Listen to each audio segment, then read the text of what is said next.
একদিন আমাকে মনে পড়বে, কিন্তু সাহস করে ফোন দিতে পারবে না। লজ্জায় নিজেকে সংবরণ করবে। আমাদের এত গল্প আর এত স্মৃতি জমেছে যে তুমি অন্য কারো মাঝে আমার ছায়া দেখবে, কিন্তু সেখানে আর আমাকে পাবা না। একটা আক্ষেপ জন্ম নিবে তোমার ভিতরে। রাত গভীর হলে আমার ফেসবুক ওয়াল ঘুরতে মন চাইবে তোমার। হয়তো সব বাধা ভেঙে মনের সাথে যুদ্ধ করে হলেও আমার প্রতিটি পোস্ট দেখবে, হাসবে, রাগ করবে, কিন্তু আমাকে সেই অনুভূতি বলতে পারবে না। এর চেয়ে আর বড় কষ্টের কি হতে পারে বলো? কোনো এক ভোরে কিংবা গভীর রাতে ঘুম ভেঙে ফোন চেক করে দেখবে আমার কোনো টেক্সট আছে কিনা। আমাকে না পেয়ে তোমার যেই দীর্ঘশ্বাস জন্মাবে তা তোমার প্রাপ্য ছিল। আমি তো কোনো অন্যায় করিনি। এখন যার সাথে আছো তাকে নিয়ে যতই সুখে থাকো, যতই ভালো থাকো, আমি জানি আমাকে তোমার মনে পড়বেই, কারণ আমি তোমাকে ঠকাইনি।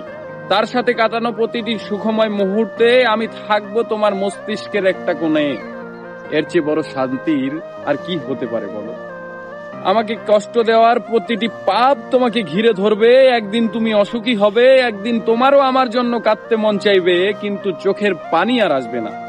এক শীতে সমুদ্রে স্নান করতে যাবে, সাথে প্রিয় মানুষটা থাকবে, অথচ সেখানে আমার থাকার কথা ছিল।